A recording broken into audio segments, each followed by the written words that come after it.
Ce journal vous est offert par le FPI, Fonds des promotions de l'industrie, votre partenaire privilégié pour la réussite de vos projets.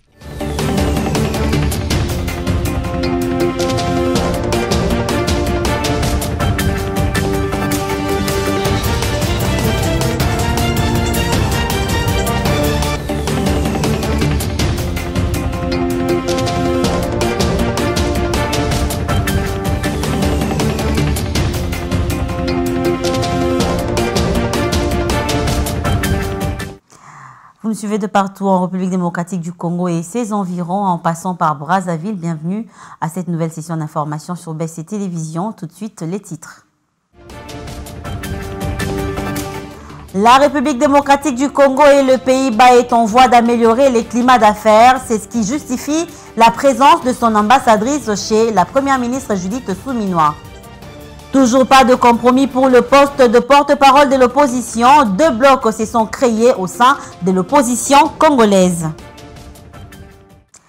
Encore une fois, bonsoir et bienvenue si vous nous rejoignez. Félix Tshisekedi, président de la République démocratique du Congo, s'est entretenu le jeudi soir à Lubumbashi avec les représentants des communautés coutumières du Haut-Katanga, du Lualaba, du Tanganyika et du Lomami, la solidarité nationale dans l'objectif de lutter contre le tribalisme, un élément nuisible pour l'unité d'une nation, a fait l'objet de cette rencontre. Jeunette Fika.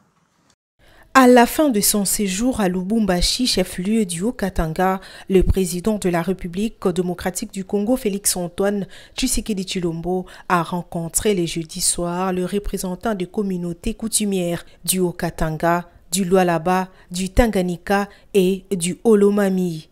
Ces délégués ont tous félicité le chef de l'État, Félix-Antoine Tshisekedi Tshilombo, pour sa réélection et ont affirmé leur désir de vivre ensemble. Le président de la République, Félix-Antoine Tshisekedi, quant à lui, les a appelés à promouvoir la solidarité nationale pour combattre le tribalisme qui menace l'unité nationale.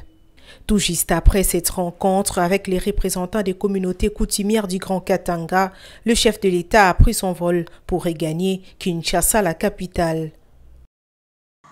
Et pendant ce temps, la notification de l'ordonnance du président Félix Tshisekedi portant sur l'investiture des gouverneurs et vice-gouverneurs élus s'est déroulée le jeudi 20 juin 2024 à l'immeuble de la territoriale au cours d'une manifestation présidée par le vice-premier ministre et en charge de l'intérieur et sécurité Jacquemain Chabani.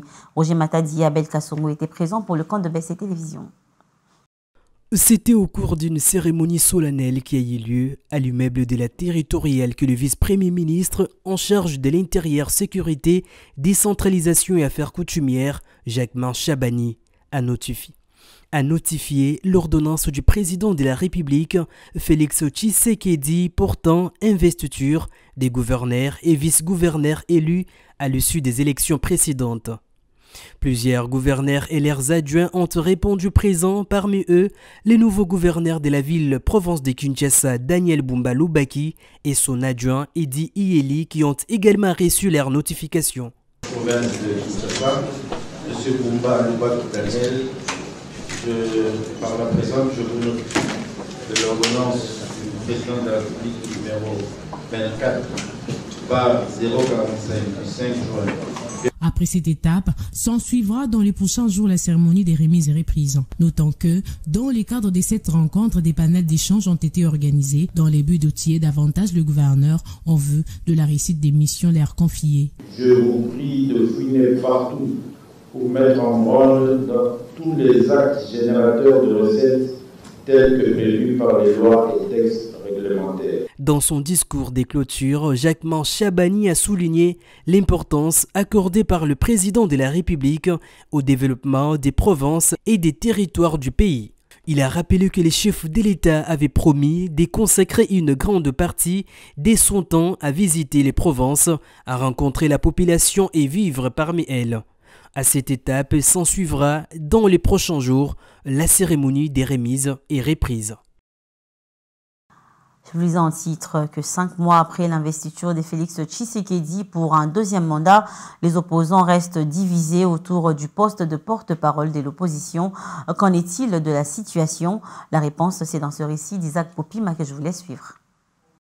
On assiste depuis quelques jours à une guerre déclenchée par les opposants congolais autour de la désignation du porte-parole de l'opposition. En effet, si les partis de Katumbi et Matata se sont convenus d'accélérer le processus de désignation du chef de l'opposition en entreprenant de travailler sur les derniers réglages du règlement intérieur devant régir l'opposition pendant la législature 2023-2028, Envol de Délice Sanga, en coalition avec Katumbi lors de la dernière présidentielle, a par contre rejeté l'appel lancé par Ensemble pour la République aux autres partis politiques membres de l'opposition pour la rédaction de ces textes légaux. Par conséquent, l'envol ne s'inscrit pas dans les initiatives qui concourent à désigner un porte-parole de l'opposition face au pouvoir issu d'un braquage électoral. Peu avant Envol, les idées de Martin Fayulu Madidi, par le biais de son secrétaire général Devos Kitoko, s'est aussi opposé à cette démarche du parti katumbiste. Moïse Katumbi na batu naye balingi kozongela ko reconnaître Chilombo na union sacrée comme les institutions légitimes.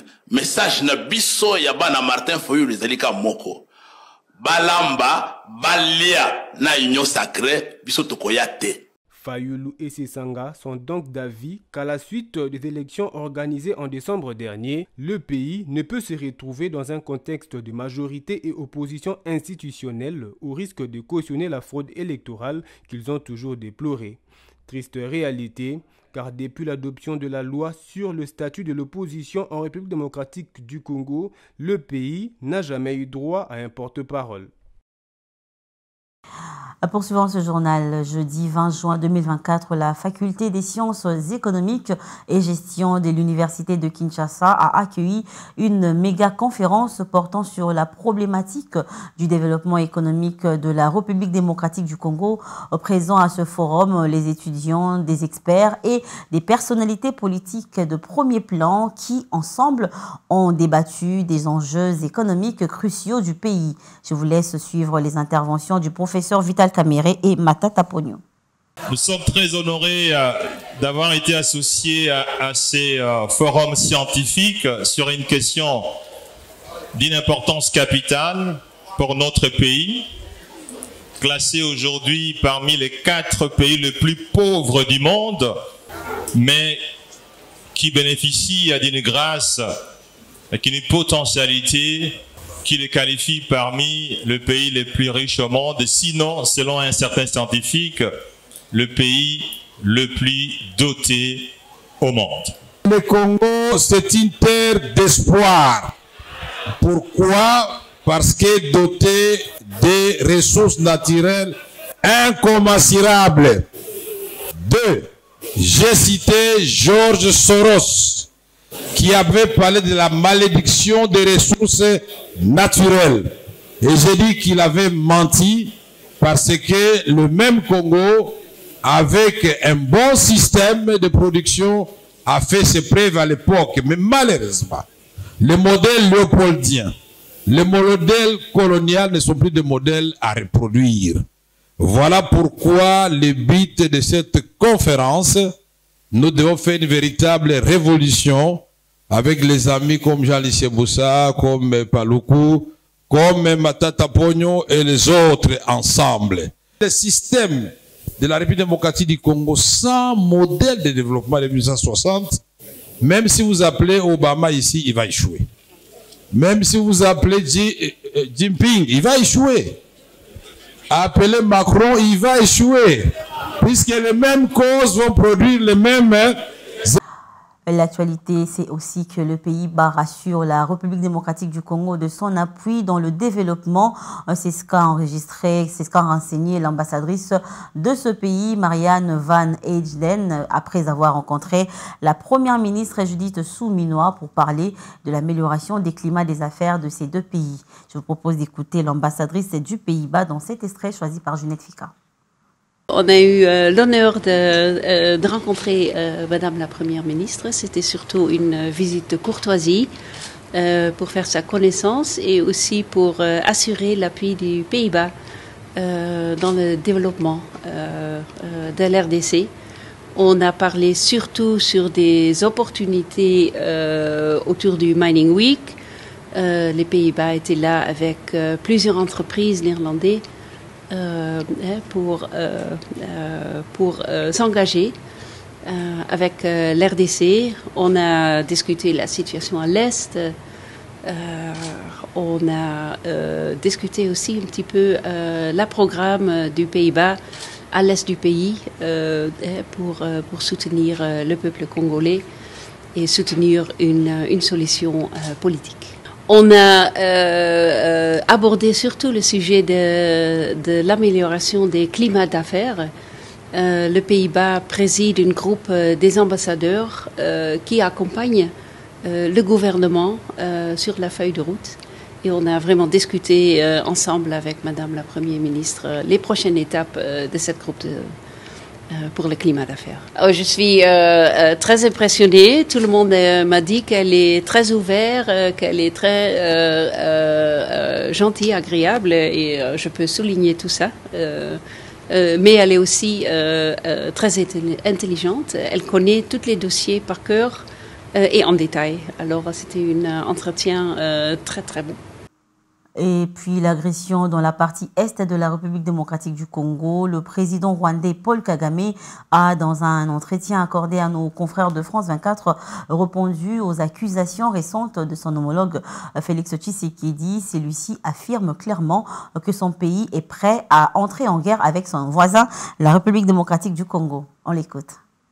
Que ce soit la situation dans l'est du Congo, que ce soit tout ce qui peut déborder sur notre territoire ou quoi que ce soit d'autre, nous sommes prêts à nous battre.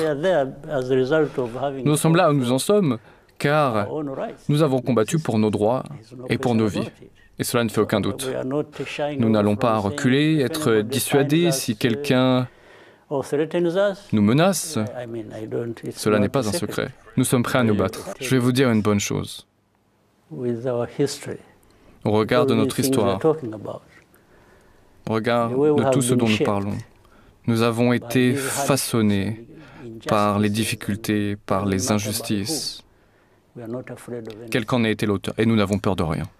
Et en réaction aux propos du président rwandais, l'analyste politique Nico Faye pense que quand on est investi comme président de la République, on a une mission, c'est celle de sécuriser sa population et leurs biens. Il est au téléphone de Roger Matadi. On l'écoute.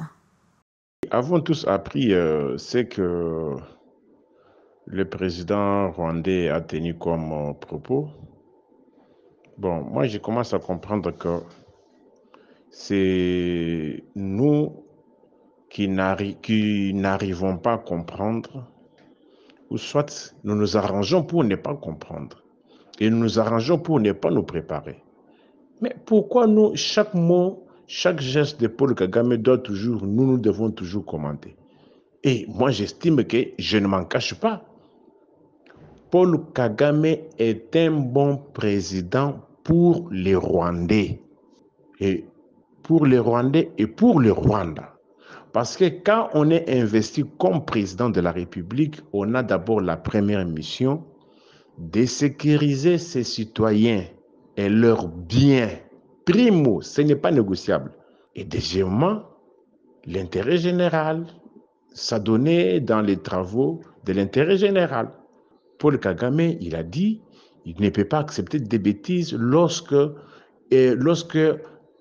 l'on franchira les frontières du Rwanda. Mais depuis que nous avons dit, nous avons fait toutes les déclarations, escarmouches et ceci, cela, qu'avons-nous déjà posé comme acte? Vous voyez le comportement d'Israël face à Hamas. Benjamin Netanyahu, aujourd'hui, il ne veut même pas entendre ce que même son plus grand souteneur dit. Il a d'abord bouché les oreilles, d'abord rétablir la sécurité de l'Israël, récupérer les otages. D'abord ça. Mais chez vous, il y a des bombes qui tombent. On attend. Et dans le reste de l'actualité, en bref et en images, les acteurs de la société civile ont participé le 20 juin dernier à un atelier de sensibilisation et de renforcement des capacités sur leur rôle et responsabilités dans le processus de transition de la MONUSCO. Ils doivent savoir comment capitaliser sur les acquis de la mission onusienne en matière de protection des civils et prévention des conflits communautaires, comme l'a affirmé Karpat Toulinabo, coordonnateur provincial de la nouvelle société civile congolaise.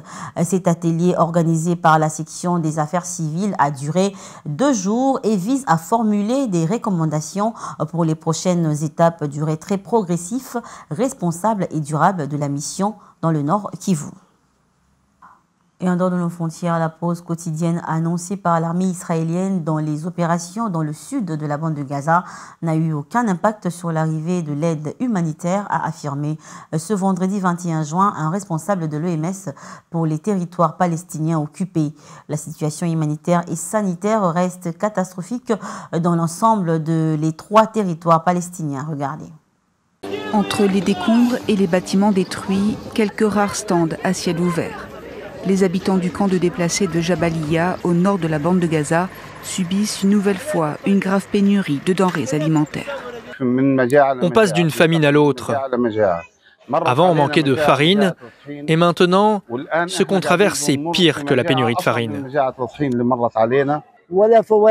Il n'y a ni légumes, ni fruits, ni rien. Tout ce que les Nations Unies et les ONG proposent, c'est de la nourriture en conserve. C'est ça que les gens mangent depuis 8 mois. Arrêt des importations, fermeture des usines, restriction de l'acheminement des produits de première nécessité, les pénuries alimentaires sévissent depuis des mois dans toute la bande de Gaza et frappent certaines zones de l'enclave plus durement. Au total, plus d'1,5 million d'habitants ont été déplacés par les combats et les bombardements. Selon l'ONU, les 3/4 de cette population se trouvent en situation d'insécurité alimentaire, avec un risque de famine à grande échelle. Un peu plus au sud, dans d'autres camps de déplacés, comme ici à Dar el-Bala, la vie quotidienne reprend difficilement. Ici, de jeunes Palestiniens confectionnent et vendent des biscuits. À Nuseirat, c'est toute une famille qui s'organise dans des conditions précaires. 6 sœurs d'une même famille ont ouvert cette boulangerie de fortune, offrant aux Gazaouis déplacés et épuisés quelques rares produits fraîchement sortis du four. Retour à Kinshasa pour prendre un mot de culture dans ce journal à l'occasion de la fermeture des portes de l'exposition Portrait Expression Femmes de l'artiste Guy Kisongele. L'ASBL Critica Art Project a organisé le jeudi 20 juin dernier à l'espace Texaf Bilembo une séance de critique talk avec ce peintre congolais au cours de laquelle il a éclairé la lanterne des participants sur le plan technique, philosophique, social et esthétique concernant les œuvres qui ont constitué son exposition. Isaac Bopima et Patrick Komba. Tenue le 20 juin à l'espace Texaf Bilembo dans la commune de Ngaliema, cette séance de critique talk organisée par Critica Art Project à l'intention de l'exposition Portrait Expression Femme de l'artiste peintre Franck Di Kisongele s'était passée en mode in situ dans le ventre de l'exposition même. Caractérisé par un échange houleux et éclectique, lors de cette séance, cet enseignant à l'Académie des Beaux-Arts de Kinshasa a élagué toutes les zones d'ombre évoquées par les participants. Portrait expression femme, c'est que pense la femme, que veut la femme, où veut aller la femme. Certes, moi j'ai dit, je n'étais pas capable de dire tout ce que pense la femme, mais de mon regard en tant qu'artiste plasticien, j'ai essayé aussi de donner ma voix à sa ferme volonté pour son autonomisation. C'est une façon de l'encourager dans ce sens-là. Je pense que le travail dans mon pays, il est encore à faire, à parfaire davantage, et parce qu'il faut sensibiliser. Ce n'est pas une exposition interpellatrice, mais sensibilisatrice pour toutes les jeunes femmes et les femmes aussi modernes, les femmes universitaires. C'était une façon de leur dire aussi d'être porteuses de leurs valeurs culturelles. C'est comme vous l'aurez constaté dans tous les bonnets que portent ces femmes. Ce n'est pas les bonnets comme mouchoir de tête, comme couvre-tête, mais c'est beaucoup plus l'expression que moi, l'artiste, j'ai trouvée pour démontrer ou bien pour montrer les valeurs culturelles dont elles sont porteuses. Pour sa part, l'initiateur des Critica Art Project a livré ses impressions quant aux éclaircissements reçus par l'auteur de cette exposition. L'artiste Dicky Songele, comme vous le savez, c'est un artiste établi sur la scène, et quelqu'un qui parle aussi bien, quelqu'un qui est instruit. Et il a pu nous donner des éléments intéressants en fonction de ce que nous, on avait eu comme préoccupation. L'essentiel, c'était d'échanger et de permettre aussi au public de pouvoir avoir des éléments pour pouvoir se faire une idée aussi propre. Les participants se disent être éblouis par la beauté que présentent les œuvres de Franck Dicky Songele. J'ai été surpris par cette expo de voir l'artiste emprunter un autre chemin et qui nous a proposé quelque chose de différent. Mais ce qu'on peut retenir de son travail, c'est sa qualité chromatique, c'est-à-dire que sa manière de mettre la couleur, de présenter ses formes qui est particulière à lui. C'est-à-dire qu'on sent beaucoup plus l'empreinte de l'artiste, son cachet et sa personnalité avec des couleurs vives et attrayantes. Soulignons par ailleurs qu'à travers l'exposition Portrait Expression Femme qui a eu lieu du 24 mai au 21 juin, l'artiste Dicky Songele a contribué à la promotion du dynamisme féminin. C'est tout pour ce soir, mais avant de nous quitter, voici l'essentiel à retenir. La République démocratique du Congo et le Pays-Bas est en voie d'améliorer les climats d'affaires. C'est ce qui justifie la présence de son ambassadrice chez la première ministre Judith Suminwa. Toujours pas de compromis pour le poste de porte-parole de l'opposition. 2 blocs se sont créés au sein de l'opposition congolaise.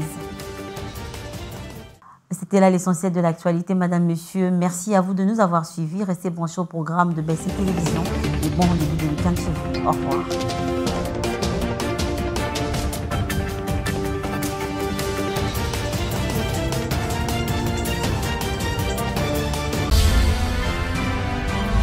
Ce journal vous a été offert par le FPI, Fonds de promotion de l'industrie, votre partenaire privilégié pour la réussite de vos projets.